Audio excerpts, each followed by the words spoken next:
My name's Sarah Wall, and the topic for this webinar is mental toughness. The root of my fascination in mental toughness is this: how do we keep going through these kind of experiences? How do we deal with those? How do we keep going? But not only that, but how do we actually become stronger, more capable, and more mentally tough as a result of these types of experiences? All the tools work in workplace scenarios, but also outside of work. Mental toughness isn't specifically work related. It's something that we use all the time in personal and work scenarios. So the ability to consistently perform towards the upper range of your capabilities regardless of circumstance. And how I would break that down is that that's about, okay, you know what, on a good day, absolutely we can all perform to high standards. But what do you do on the days when things aren't so good? What do you do on the days when you didn't get as much sleep as you'd like to have had, or when things are more challenging, or when your kids are sick and that's bothering you? So that's what this is about. It's about how do we channel our focus and our effort to be able to perform in that upper range of our capabilities, regardless of all the other things that might be going on. Our 4 C's. The first element of our mental toughness, and we all have these in one level or at one level or another. The first one is how we respond to goals and targets. So that's our commitment. The second one breaks into 2 really. So partly it's about how much we reveal our emotions to people and how able we are to control our emotions in certain situations. And secondly, how much we believe we shape what happens to us.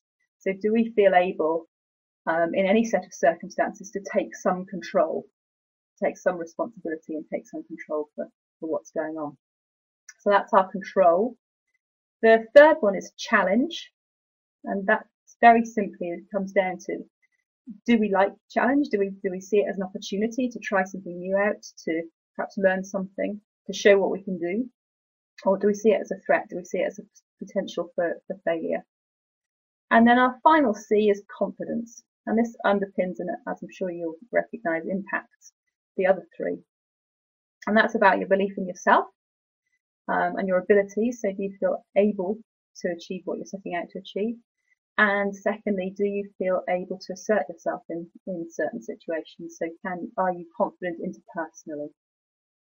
Here are some of the key things that we know can be impacted by developing mental toughness in individuals. And this again is workplace related, but also in your personal life as well.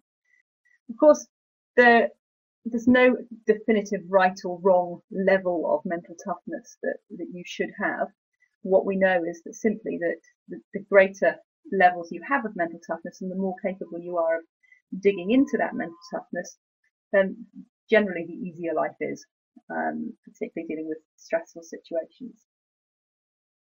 Let's look then at these 4 C's. What I want to do next is break them down, talk about each one individually, and give you a little tool, tip or technique to help you to develop your own mental toughness and perhaps that of those around you.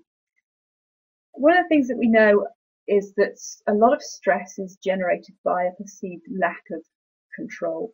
And what often happens is we focus our attention and our energy on the things that we can't control, and we worry about all of those things as opposed to focusing on what we can control.